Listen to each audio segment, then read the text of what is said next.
তো বন্ধুরা, আমি ঢাকা থেকে আসি একটাই উদ্দেশ্য, আমি গোপালগঞ্জ এলাকাটা পুরোই ঘুরে দেখবো, ঠিক আছে। তো এখানে বললো যে ওরা বললো একটা মন্দির আছে, তো আমি মন্দিরে যাব। তো মন্দিরের যেই পথ, সেই পথটা হয়তো বা আমি চিনি না, তাই জন্য ওদের আমি হেল্প নিতেছি।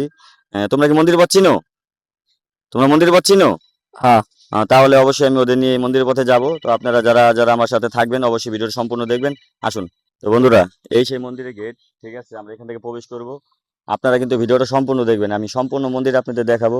যে এত সুন্দর মন্দির হয়তো আপনারা নাও দেখতে পারেন, ভিডিওটার সাথে সাথে দেখবেন, তাহলে আপনারা অনেক মজা পাবেন। আমি সাথে সাথে এখন যাব ভিতরে, আপনারা আসুন। তো এখানের পরিবেশটা খুব সুন্দর। এখানের পরিবেশটা অনেক অনেক অনেক সুন্দর। তো এখানের একটু দেখাও, একটু দেখি। তো দেখেন এখানে অনেক সুন্দর সুন্দর জায়গা আছে।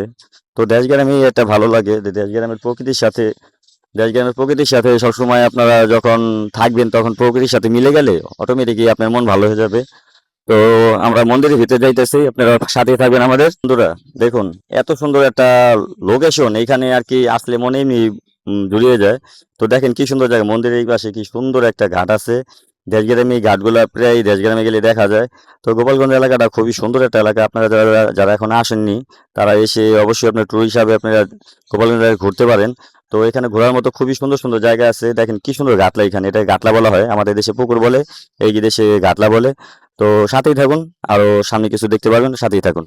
তো বন্ধুরা, আমরা মন্দিরের ভিতরে গিয়েছিলাম, তো মন্দির তালা মারার জন্য আর কি মন্দিরে আমরা ভিডিওটা আপনাদের দিতে পারিনি।